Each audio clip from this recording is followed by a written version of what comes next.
ciclismo hay una serie de trabajos y unas personas que lo realizan que nunca son noticia y que nunca aparecen en los periódicos, pero a pesar de ello son parte importante en los triunfos del equipo. Me estoy refiriendo a los gregarios, mecánicos, masajistas, a toda esa gente que formamos un grupo, ya que el ciclismo es el deporte de equipo por excelencia.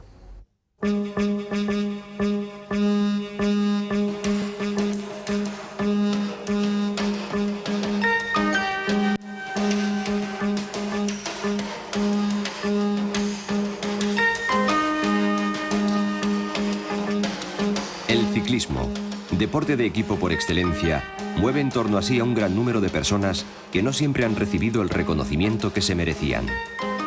Y desde una perspectiva histórica, ellos también forman parte de la historia particular del ciclismo.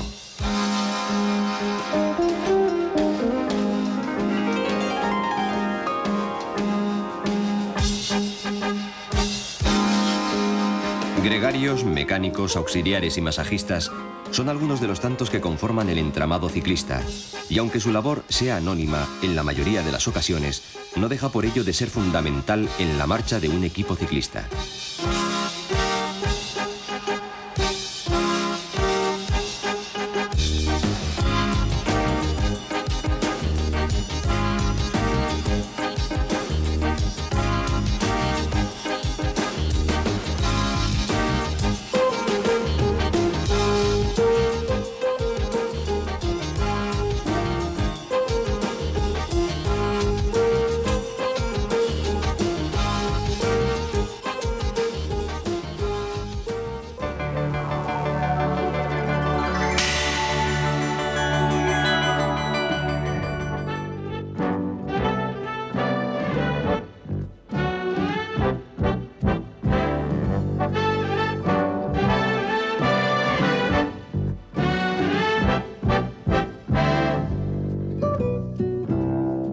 Aunque en sus orígenes el ciclismo se basaba en la lucha individual de cada corredor con la carretera, no tuvieron que pasar muchos años para comprobar que era un deporte que exigía la colaboración mutua. El originario Isolé daba paso a una estructura no estable y que según cada carrera, los ciclistas se agrupaban para obtener los triunfos. No hay que olvidar que en aquellos inicios los premios en metálico se conseguían en la propia carrera y que eran la base de los honorarios del ciclista.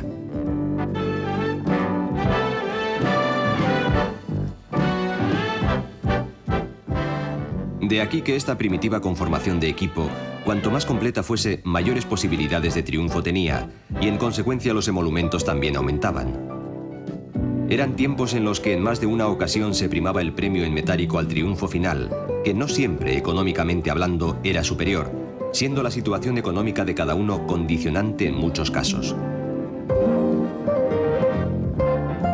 Así se entienden aquellas hazañas de coronar en primer lugar los puertos de montaña para posteriormente esperar en las bajadas. En su inicial concepción épica, los organizadores buscaban la vistosidad y esta se lograba en las cumbres.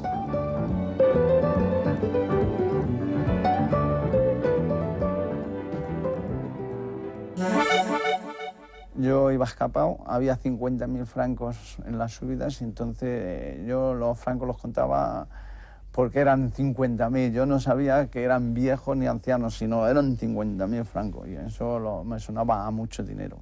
Y entonces yo allí, hasta que no coroné, pues no paré, porque yo llevaba la rueda trasera rota, había saltado 2 radios de un mismo lado, me frenaba, porque me iba frenando, tuve que destensar el freno, y yo a los que venían detrás, que los había dejado en el puerto primero, les había descolgado y yo dije, pues no me dejó coger hasta que no coroné arriba.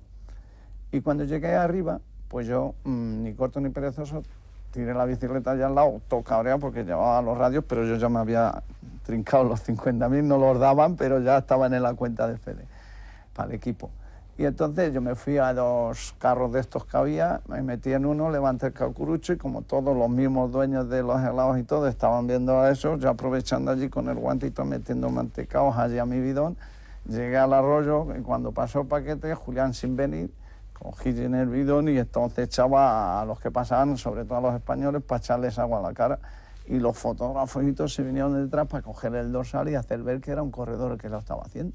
y todo eso fue lo que me dio una fama terrible, porque luego decían, y está loco, y se estaba echando agua y comiéndose un helado y tal, y claro, eso luego me ponían en la ficha, o sea, en los carteles, el del helado, el de la clase. Bueno, pues eso era que nos juntábamos unos cuantos según elegíamos compañeros también, para poder sacar dinero, según el compañero que nos interesaba, para hacer luego el reparto.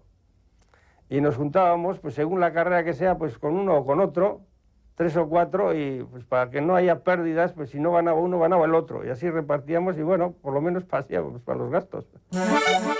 Entonces había equipos ciclistas, pero las casas pues aportaban muy poco.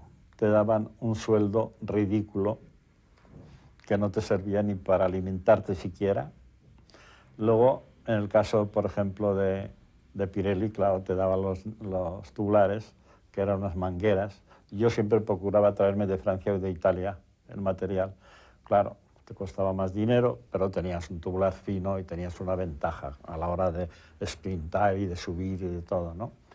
Y bueno, no solamente los tubulares, otros materiales de la bicicleta, como son los bujes y los cambios de marcha y los radios y todo, lo traíamos de allá. Y el que no podía traer, pues tenía una desventaja a la hora de correr, porque había bastante diferencia en el material.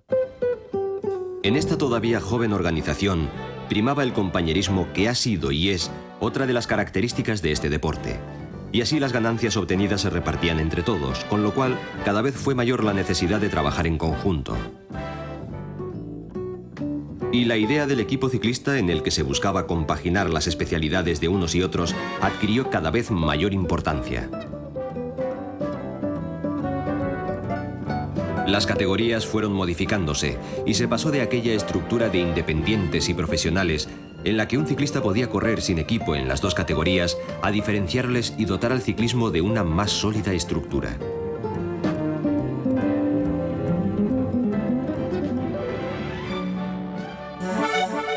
Pues como ciclista, pues yo marqué una época que no la ha podido marcar nadie ya, porque aquello de correr solo nada más pasó en aquellos años, que ya lo saben los compañeros que estuvieron conmigo, los del CAR, los del Fagó, los del Ferris, los del Carpi y todos los equipos que había en aquel entonces.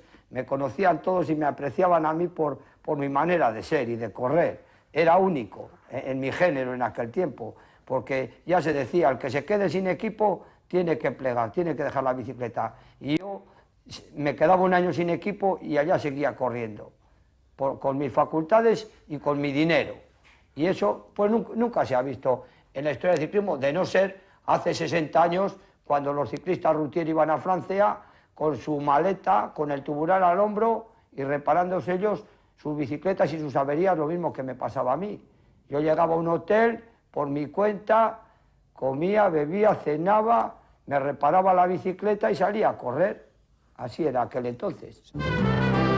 Y en esta evolución, los equipos fueron completándose con especialistas que con el transcurrir de los años han llegado a hacer de los equipos ciclistas auténticas empresas en lo deportivo y en lo económico, teniendo a un líder en torno al cual se configura el resto del equipo, que comienza con ese grupo de ciclistas cuya labor principal va a ser la de ayudar al elegido para el triunfo final. Se trata de los gregarios u hombres de equipo.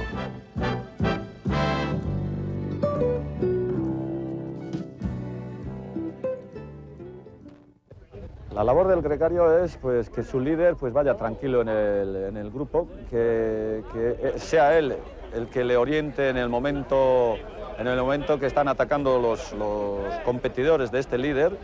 Y desde luego es una labor quizás que no está tan reconocida y muchas veces una labor ingrata, porque es una labor en anonimato que nunca cuaja con la victoria, pero yo creo que hoy en día los líderes son bastante inteligentes que reconocen bien la labor de los gregarios.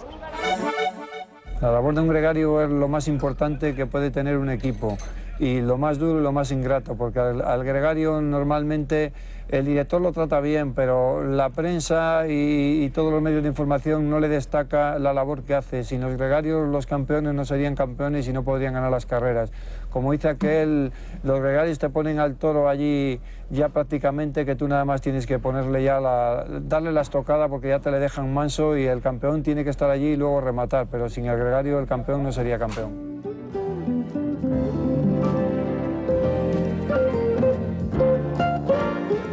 Su labor de controlar la carrera, los habituallamientos, entrar en las escapadas, dan la imagen real del ciclismo. Hombres que acumulan en sus piernas los mismos kilómetros que el ganador, pero que raramente son noticia. Es pues la labor entregada y anónima de la mayoría de corredores que componen el pelotón ciclista. La historia del ciclismo vasco ha conocido también a numerosos ciclistas que han cubierto su página particular en esta dimensión del ciclismo, dándose en muchos casos la circunstancia de que ciclistas que podían haber destacado supeditaron su protagonismo a labores de equipo, ayudando a la figura del momento.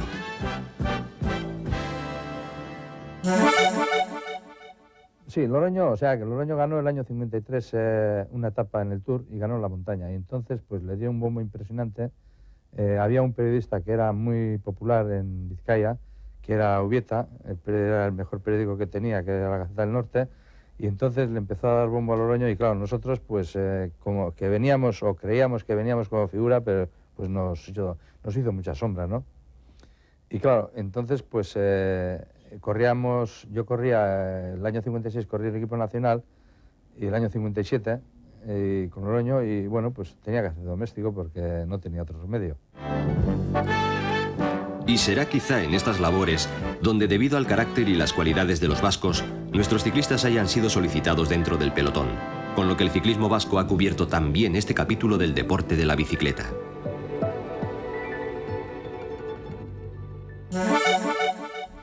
Cuando hacía falta agua o lo que sea, tenías que parar, y entonces hay sitios, pues, por ejemplo en el norte, aquí en el País Vasco no tiene ninguna pega de eso. Hay fuentes cada 2 por 3, te paras allí y coges y lo llevas, te quedas 4 o 5 de cada del pelotón, siempre corredores distintos para que no haya batalla. Pero la Vuelta a Francia, y luego tienes en la Vuelta a España mismo también sitios que no hay fuentes de agua, entonces tienes que buscar bares, tiendas, y ahí es el atraco del día. Entrábamos pues 4, 5 o 6, o depende, pero siempre distintos de cada equipo. Yo creo que está poco considerada, porque la gente de la calle no se da cuenta. La gente de la calle coge el periódico y ve si has hecho el 100 o si has hecho el quinto. O sea, si has entrado por delante, pues joder, te dan la enhorabuena, pero si tú has hecho un trabajo de quitarse el gorro y has entrado atrás, pues eso la gente no lo ve, ¿no? Entonces la gente más que nada se preocupa de ver la clasificación. Pues sí, la verdad es esa, ¿no? No es como otros deportes, como puede ser el fútbol o el tenis, que bueno, se sienta un señor en las gradas y ve todo el partido. Como esto son tantos kilómetros y pasan por tantos sitios, que a lo mejor una persona que esté viendo una carrera pues solo puede ver durante medio minuto en un sitio, entonces no sabe lo que ha podido suceder durante toda la carrera. Eso es así, ¿no? Y bueno, lo tienes que asimilar tal y como es. Y aunque la gente a lo mejor no sabe el trabajo que has hecho tú durante los 100 kilómetros o 120 al principio de la carrera, pues bueno, son cosas que a lo mejor, aunque la gente no haya visto, pues el director sí que está ahí presente, ¿no?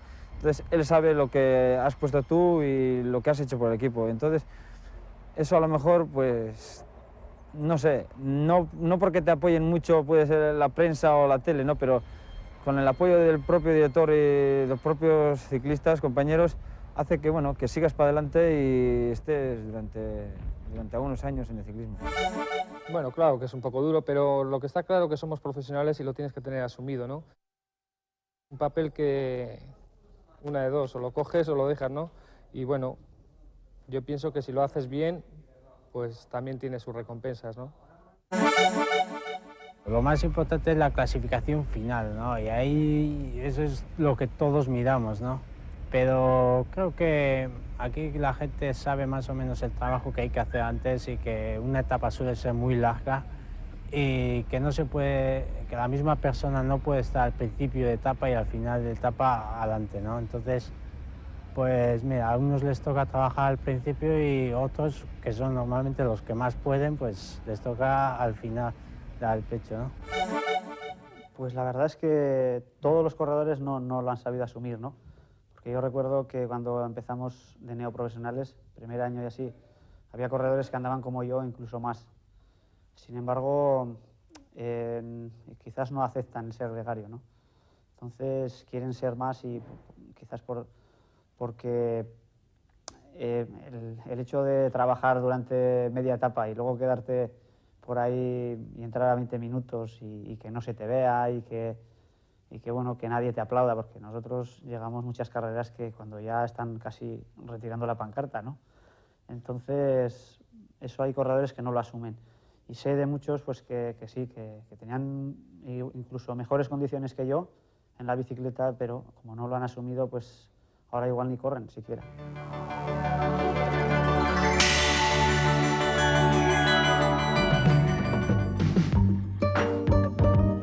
El decidir cuándo es el momento oportuno de la retirada no siempre es fácil, y menos aún la incorporación del deportista a la vida normal fuera del deporte en activo. Por ello han sido numerosos los ciclistas que, aprovechando la experiencia acumulada en su época de profesional, han continuado ligados al ciclismo desempeñando otras labores.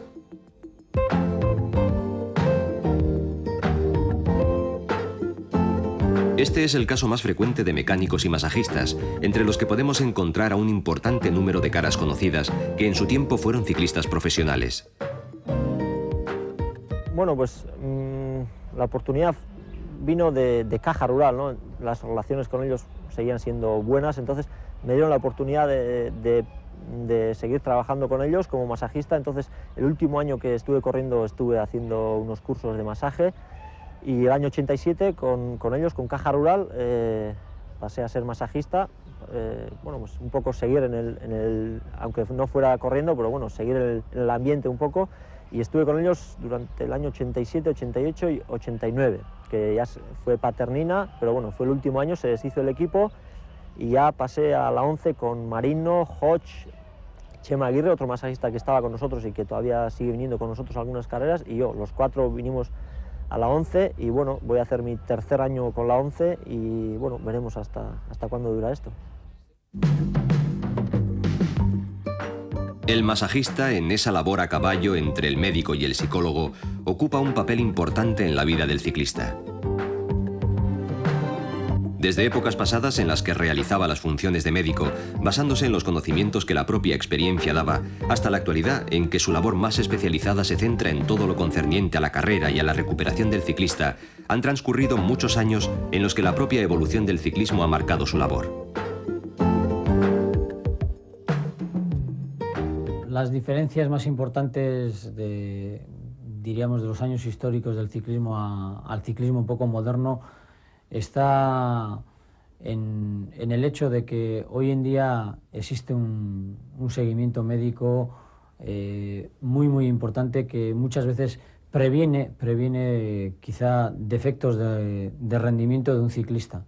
Cosa que antes no pasaba, es decir, en los equipos, en todos los equipos antes, el que tenía las responsabilidades de salud del ciclista eran los masajistas. Gente que con toda su buena voluntad hacía lo que podía, pero que pues, se veían limitados un poco por los conocimientos y por los medios que ellos tenían a su alcance. Hoy en día, pues la mayoría de los equipos están, desde un punto de vista médico, entre comillas, armando de material de cara a intentar impedir que una persona que tiene un 100% de rendimiento no esté a ese rendimiento en las pruebas claves por un problema de tipo físico-médico. A nosotros nos beneficia, a mí en concreto y a todos los masajistas, ¿no? Que haya ahora médicos deportivos y que estén aquí con los ciclistas, porque antes muchas veces tenías que andar, y había noches que yo mismo que igual un corredor estaba con una gripe o un catarro en una vuelta, ¿no? Entonces tenías que recurrir ahí a remedios caseros que no eran suficientes. Entonces ya entrabas con los jarabes y medicamentos que el 80% de los jarabes son prohibidos y tenías que andar pues con pies de plomo y muchas veces me habré confundido o no habré confundido hasta que llegara el resultado del control, pues estabas un poco nervioso, más que ellos. Encima el ciclista pues igual te decía, aquello me dará o no, y tú estabas tan nervioso como él y resulta que le tenías que decir, no, estate tranquilo que aquello no da. Pero tú pasabas unos días, pues en ese sentido ahora pues hemos ganado mucho, ¿no? Porque ya que están médicos preparados para ellos, que ya se encargan y tú por lo menos pues andas más tranquilo, ¿no? Se ha dicho que el masajista es quien mejor conoce al ciclista, que son sus confesores. Cierto o no, lo que parece incuestionable es su gran importancia dentro del equipo y con el ciclista en particular, siendo numerosos los testimonios y ejemplos de una relación que ha durado toda una carrera deportiva.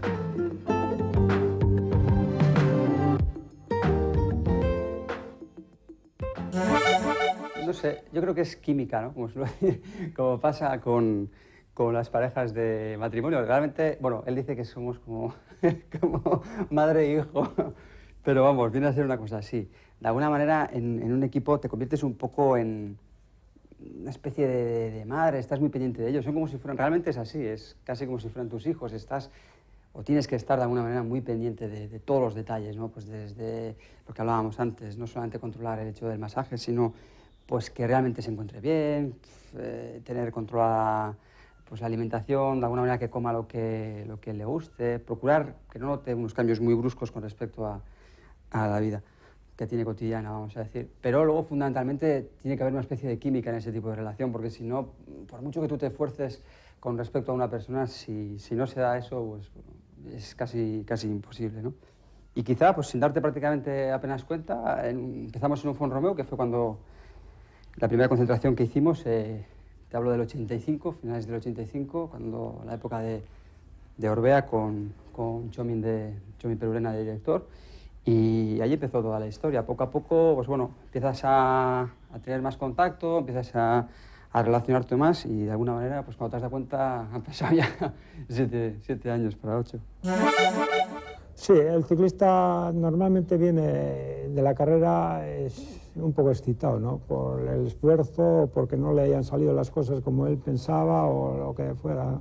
Entonces, tú le coges, le llamas nada más terminar después de la ducha al masaje y le coges allí, al mismo tiempo que estás dando masaje, pues normalmente tú le estás relajando y estás haciendo un poco de psicólogo, ¿no?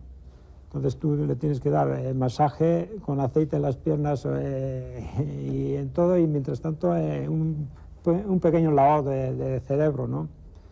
Entonces también tienes que tenerle un poco de delicadeza y hacerle llevar por donde tú quieres, ¿no?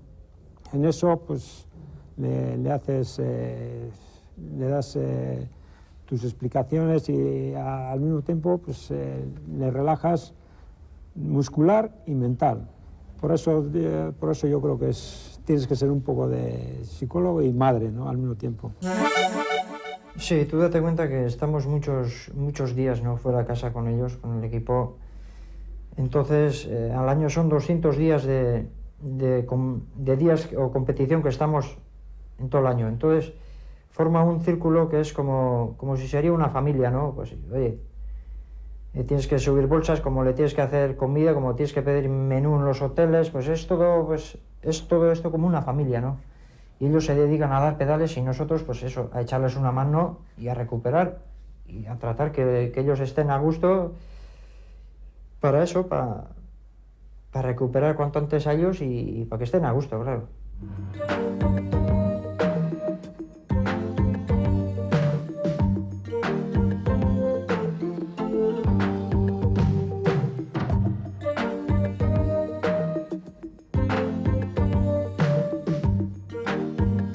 Pero la labor del masajista no se limita al masaje o a la recogida de los ciclistas al finalizar la etapa.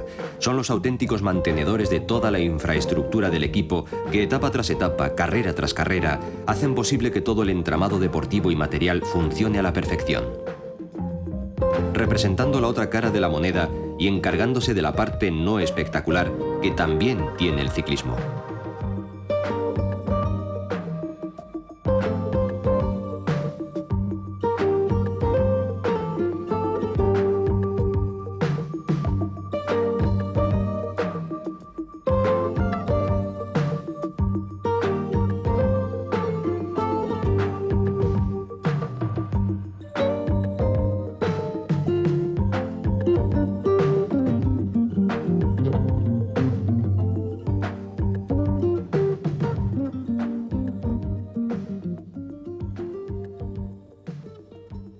Bueno, pues normalmente te levantas a... Oye, según...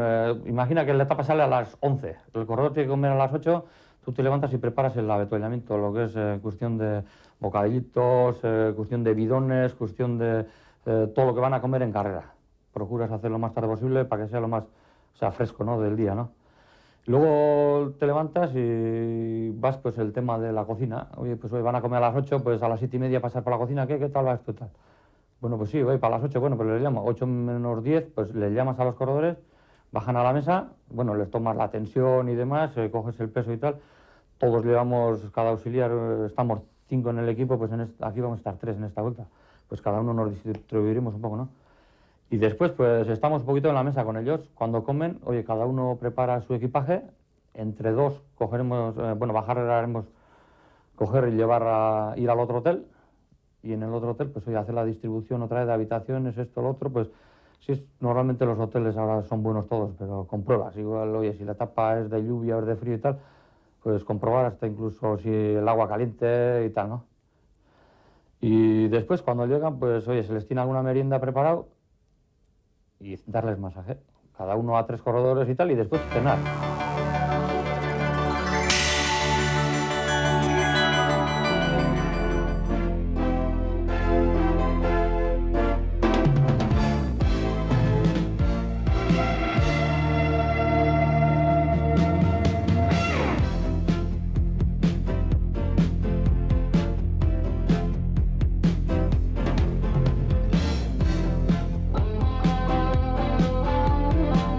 Algo parecido ocurre con los mecánicos. El buen funcionamiento de la bicicleta, factor que puede determinar el resultado de una carrera, y la labor de conjunción entre hombre y máquina se antoja también como fundamental dentro del ciclismo.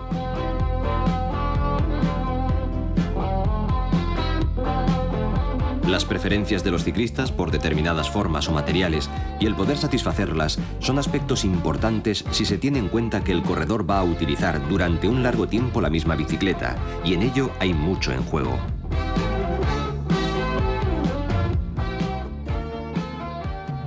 Sí, antes si en una etapa se iban pues 10 ciclistas o una carrera se iban 10 ciclistas a correr, pues normalmente se llevaban pues 5 bicicletas de repuesto más, que solían ser 15 bicicletas, pero claro, ahora con las bicicletas de contrarreloj, las cabras para contrarreloj llanas, si es una contrarreloj en subida, las bicicletas ligeras y todo eso, pues normalmente cada ciclista un poco fuerte o líder o de los líderes del equipo, pues cada uno lleva 3 o 4 bicicletas. Entonces, pues sumados a los ciclistas que tengas, pues cada equipo tiene igual pues 40 o 50 bicicletas.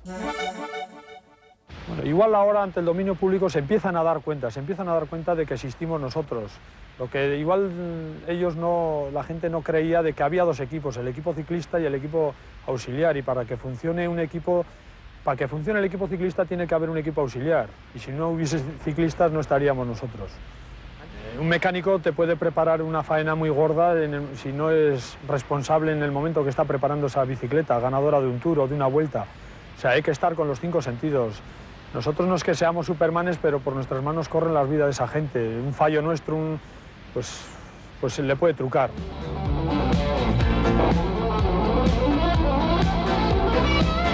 Pero la evolución del ciclismo ha llegado a todos los niveles, y tampoco ha sido ajena a ello la estructura interna de los equipos.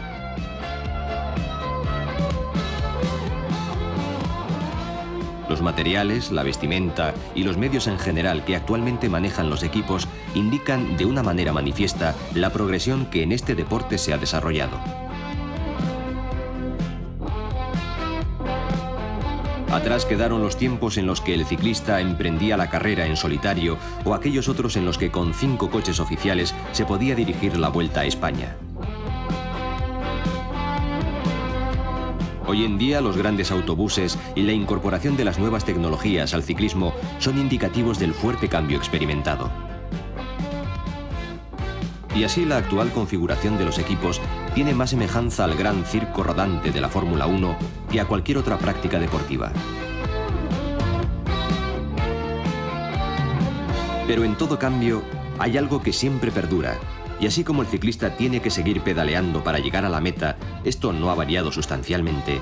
El hacerlo a gusto es algo que los ciclistas buscan con especial detalle.